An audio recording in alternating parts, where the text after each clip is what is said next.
And welcome. Thank you, Kylie. We are so glad that you're here to learn more about Moms with Teens.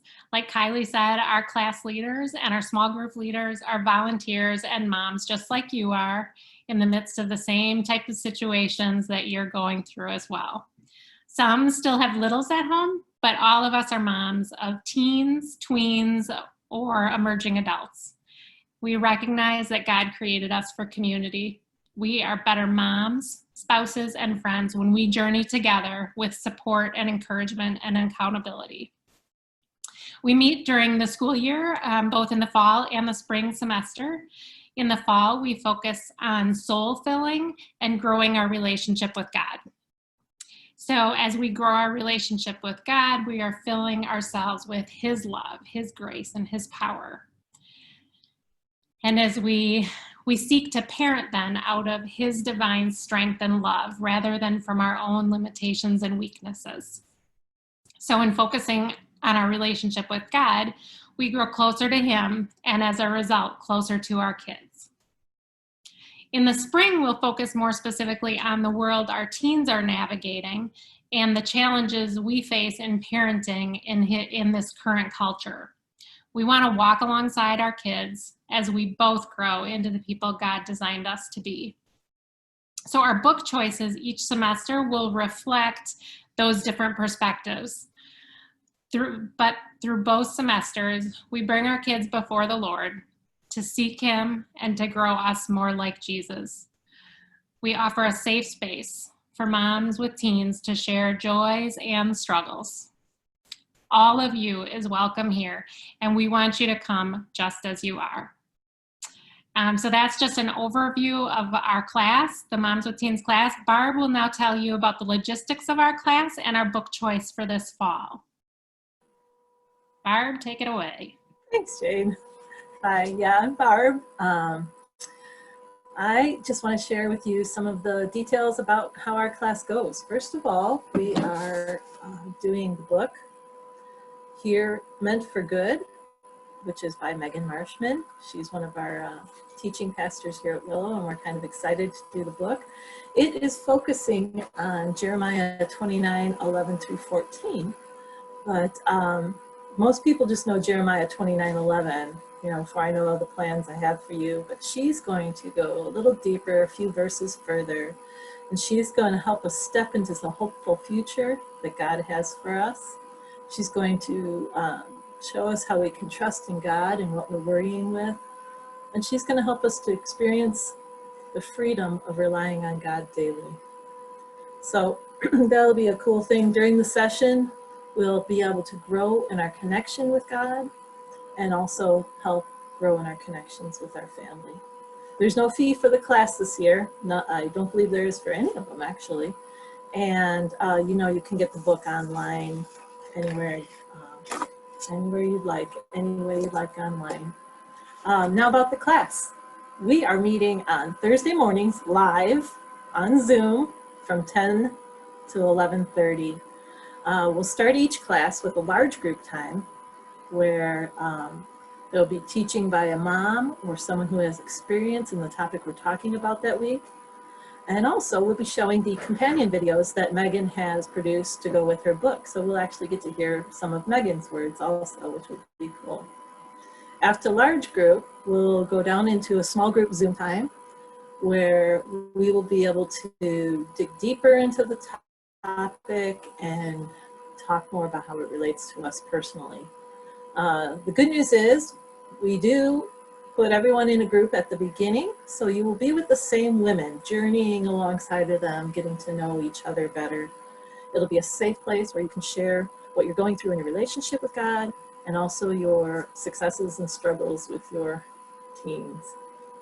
After the small group, we're going to head back into the large group time where there will be some announcements, news of upcoming, details for the next week, and then we'll close in prayer. So, and lastly, I want you to know that we are going to record every large group meeting time so that if you miss due to, Zoom crisis at school or something of that sort, you can have the chance to catch up on it. Or if you really enjoyed it, you can watch it again. Or if your small group decides that there's some conflict, that many can't make it, and you guys can all decide to watch it at another time. So I'm pretty excited for what's coming up this fall. I'm looking forward to what God's got going for us. This is a new adventure, a new format, and a new chance to connect and to, keep church going, keep relationships going. So looking forward to it. And now I'm going to pass you off to Kathy. Thank you, Barb. You hear me okay? Okay. Yeah. So for the next several minutes, we're going to give you some samples of what you might experience in our large group time before we move into our breakout small groups. So I'm going to be putting my presenter hat. In the midst of what's going on in our lives right now, more than ever, we need a connection to God, and we need connections to other people. And sometimes it's hard to find and hard to do. So we know that we're blessed by God when we're in community, and we experience God through community. And we know through Moms with Teens, we lean in and we learn and we grow through connections with other faith-filled moms who are either further along on the journey, passing down their wisdom in our teaching time or in our small groups, or women in the same season, or even women who are newer to parenting. It's a great variety and mix and opportunity to walk with other women. And we also know that in the midst of everything going on in our world, with the pandemic, with the pain of racial injustice, with the roar around politics and an upcoming election, trying to parent our kids through e-learning, it's a very challenging time. And we're experiencing different levels of hardship in each of our homes. And we're also experiencing different levels of blessing in our homes. And sometimes we're weighed down. We can be weighed down by the heaviness, by the disappointment, by loss, and hardship and fear even. And we also can be lifted up and experience lightness when we seek joy or experience joy, or God blesses us with joy in our homes or around us. And we can carry both. We do carry both heaviness and lightness at the same time. And sometimes it's exhausting, and sometimes it's challenging, and sometimes it's exciting, especially when it's coming, moment by moment from our kids or from the TV or whatever's going on in our own lives. And we also know that when we grow closer to God, we grow closer in understanding of who He made us to be, and we can grow closer to our kids and family. So Jane, Beth, Barb, and I are going to have a brief conversation about our personal realities that we're going to invite you into later in our small groups. So, my friends, would you please unmute yourselves? I'm going to start, and I'm going to start by telling you my name. Byra told you my name, Kathy. I'll tell you about my kids, where I live, and then we're going to answer these two questions. What in your life today feels light? What is something easy, something that's refreshing, something that brings you joy, something that brings you energy? And what in your life today feels heavy? What is something that's hard or painful, or something that drains you or burdens you? For me, my kid's Elijah is 17. He'll be 18 in a month. He's a senior in high school. Emily is a sophomore. She's 15. And Elizabeth will be 13 in 9 days. She's starting middle school in 7th grade. What feels light, or was light for me today, was a little bit unexpected. We started e-learning on Monday, and this morning, the first 3 days we had every class, they were all live. Today we were starting this synchronous, asynchronous schedule. So 2 periods on, 2 periods off. And I sat down with her, and she was all set up. We were both on the same page about what she needed to do. And I was excited for her because she was going to do this on her own. And she's had a bit of a struggle in school with friends and her identity. And so she was excited to do this and step into it. So I actually went to the grocery store, and while she was doing her class. And when I came home, I learned that she missed her first 2 periods because we got her schedule wrong. And it was all mixed up. And the light part about that was it didn't discourage her. She stepped right into it, which was a surprise to me. It was a relief to me. And her teachers were super understanding. And not only did she not get discouraged, she picked up and figured out what she missed and stepped into it. And she was working on her schoolwork up until 5 o'clock. And that hasn't been the case in the past. So I was surprised, and I was relieved in that because it wasn't what I would have expected. and where I could have felt guilty because I messed up, like she was just super encouraging to me even. So yeah, that was good. And when it feels heavy today is that we are in the midst of deciding what next steps for Elijah will look like as a senior, and with club sports, with college, with it feels heavy and confusing and scary, and he's our oldest, so it's also the newness and the grieving of letting go, and also the grieving around what I thought it was supposed to look like, with the way the world is and with where our finances are. It isn't what I would wish for if I had a magic wand for him in any scenario. And so I'm feeling really heavy and sad, and trying to trust God with that. So that's me. Jane, I'll pass to you. Okay. I hear you, Kathy. Thanks for sharing. Thank you. Mine is Jane. My husband Kyle and I live in Arlington Heights, and we have 3 boys. Drew is 17 and a senior. Matthew is 15, so he's a sophomore, and Paul is going into 6th grade. He's 11. What feels light? I'm going to be very honest. Some days I am struggling a bit to find the things that feel light. And I'm finding that mostly the things that feel light are little tiny moment experiences, like walking outside my door and seeing my favorite flower growing outside my deck, or going outside and cracking open a really cold LaCroix and sitting down and just like feeling the sun on my back. So those are the things that are bringing me joy and light. What feels heavy is that I so look forward to the changes in season, and not just the changes outside with the weather, but what that brings, just the new, every season is exciting. Summer's exciting because it's new, and then the fall is exciting because the kids go back to school, and I go back to my Bible studies and my classes like this, and I just feel such a sense of loss and just sadness that those things are not happening, and it just feels heavy not to know when any of it's going to end, and just feeling like, okay, I'm doing okay now when the weather's good, but having a little trouble thinking about what it's going to look like as the weather gets cold and winter sets in. And so just that's what feels heavy for me. Okay, I'm up next. I am Barb, like I said before. I live in Rolling Meadows, and my daughter goes to Fremd. I have 2 kids. Josh just graduated high school, and Lissa is 17 and senior in high school. So that's where we're at right now. What feels light to me these days is just the fact that I can take the time to be intentional in relationships and in conversations.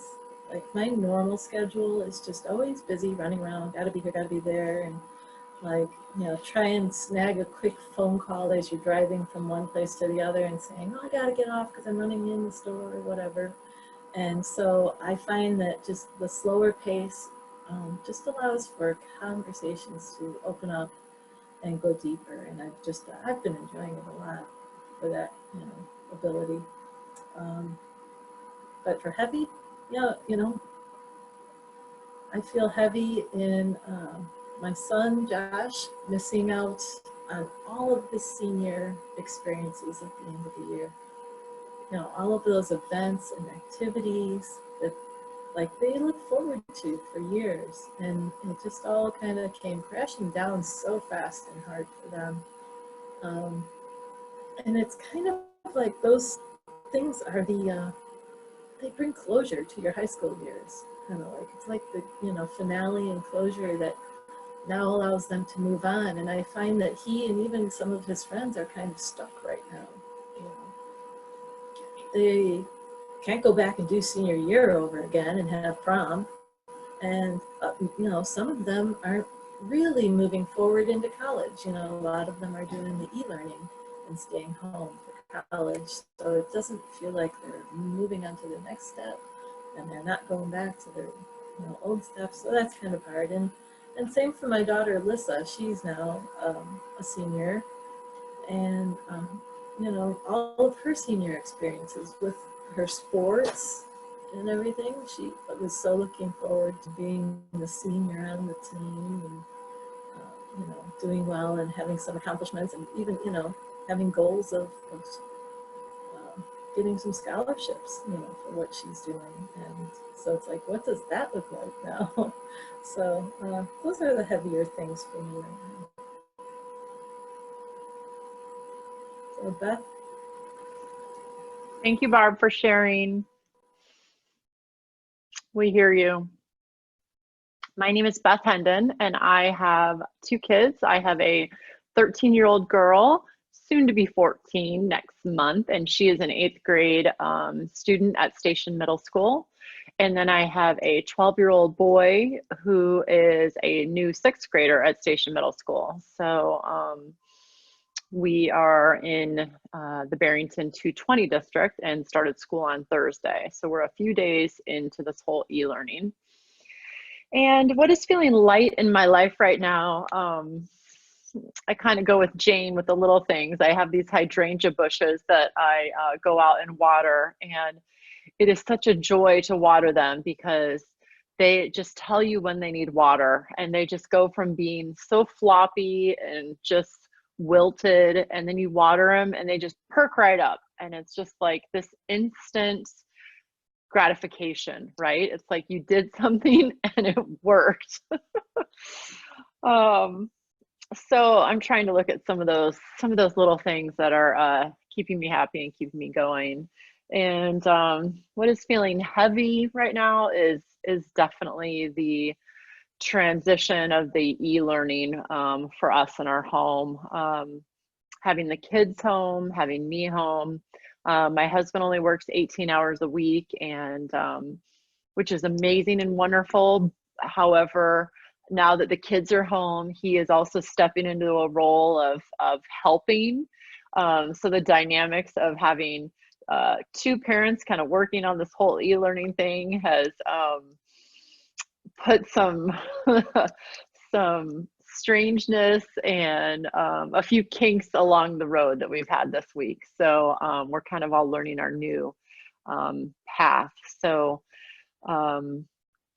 and again, kind of like Kathy said, we hit some roadblocks with e-learning, and Brady missed a whole morning of school, and I was right here. I was right here. So we're kind of figuring things out and trying to take it with lots of grace. So that's where it is for me. And we're going to send it back to Kathy to lead us through our next session.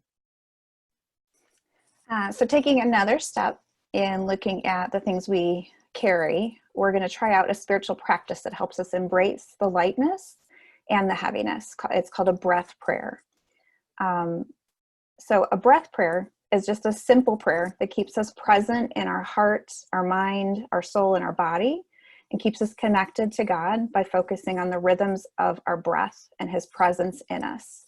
It's simple because it takes away all the worry about the words and getting it right, and it's focusing on, this is what's going on in my body, and this is what's going on in my mind and my heart. Because God gives us the air in our lungs. We acknowledge that through a breath prayer, and that He's closer than the air we breathe. Like He's working in and through us in the Holy Spirit. So there are different ways to do breath prayers. Just a couple examples. You can just pray straight from Scripture. Something like, Lord, let me be still and know that you are God. Or we can breathe in God's promises from Scripture and breathe out anxiety or worry or fear or lies that we're carrying. Something like, Lord, my refuge and strength, please help. Or we can breathe in the power of God through His name, because there is name in the name Jesus, and all the names and attributes of God. And we can breathe out a need or a desire or even a praise. So that might sound like, Jehovah Jireh, my provider, thank you. So many of us, as we were talking about, we're feeling the weight of the responsibilities that we're carrying right now and taking care of the people around us. And it might be in our immediate families. It might even extend to our parents or neighbors. And sometimes we struggle to care for them well. I do. So right now we're going to go back to a specific prayer, a breath prayer that we found online that reminds us of the power, that there's power and beauty in surrendering our weakness to God. So Kayla Craig is a woman who writes breath prayers, and she writes longer prayers as well from an Instagram account called Liturgies for Parents. With her permission, we're going to practice this breath prayer that comes from 2 Corinthians 12:9. It says, "My grace is sufficient for you, for my power is made perfect in weakness." And the prayer is, your grace is enough. I don't have to be strong. We're going to step into practicing these breath prayers, and I'm going to guide you through it. But first, before we do that, we're just going to get settled. So wherever you're at in your chair, if you would put your feet on the floor and just get comfortable in your seat, we're just going to take a couple cleansing breaths before we get into the prayer. So when we breathe the first time, as we inhale and as we exhale, I'm going to count to 5 upon inhaling and 5 upon exhaling to help us focus on breathing slowly. So are you ready? Inhale. 1, 2, 3, 4, 5. And exhale. 1, 2, 3, 4, 5. Okay, we're going to take another cleansing deep breath. You may want to put your hand on your heart or on your abdomen. You may want to close your eyes or keep your eyes open just to get you settled and to focus and pay attention on your body and how it's connecting to your mind and your spirit. And as you're holding your heart or your abdomen as your eyes are closed, consider what is light and what is heavy in your body. Inhale. 1, 2, 3, 4, 5. Exhale. 1, 2, 3, 4, 5. When we take this third breath in and out, I'm going to pray the words out loud from the breath prayer. As we inhale, I'm going to say, your grace is enough. As we exhale, I'm going to say, I don't have to be strong. We want to focus on God being our strength, his power moving in and through us, our bodies, our lungs, and his power being made perfect through our weakness. And remember, you're muted, so if you want to say it out loud, if you want to look at the screen and say it out loud, no one's going to hear you. If you want to just pray silently as I pray out loud, whatever works for you. So as we inhale, I'm going to pray, and as we exhale, I'm going to pray. Ready? Inhale. Your grace is enough. Exhale. I don't have to be strong. Okay, we're going to do that one more time. Inhale. Your grace is enough. Exhale. I don't have to be strong. So we just encourage you to receive and hold on to these life-giving truths that God is moving in you and through you, and you can let go of the heaviness that you carry. It doesn't mean it's going to go away or disappear, but it means that God wants to give you lightness. And we experience lightness in sharing our truths with each other in community, and we experience lightness when we acknowledge that things are great and hard at the same time. Every second of every day, God invites us to turn to him, to connect to him in the highs and the lows, in the victories and the struggles. And one of the ways we can do that is through breath prayers. And one of the cool things about breath prayers is that you can do them anywhere. You can do them while you're sitting next to your kid e-learning and struggling and trying not to pull your hair out. You can do them in the car on the way to the grocery store. You can do them while you're in the middle of a fight with your husband about who's doing what and helping with what and when he's stepping in too much, right, Beth? You can do that when you're in a Zoom meeting. Like right now, I'm praying because I'm anxious. I want to do this well. We want to serve you well. So I'm saying, God, please move in and through me despite me. So the cool thing about breath prayers is they can be simple. They could be one word, help, So we just want to encourage and remind you that God is near. He's so near that he's in and through you. And he's so near that he wants to work through us in community as we share time together. So we're going to move into some small group time. One of us leaders will be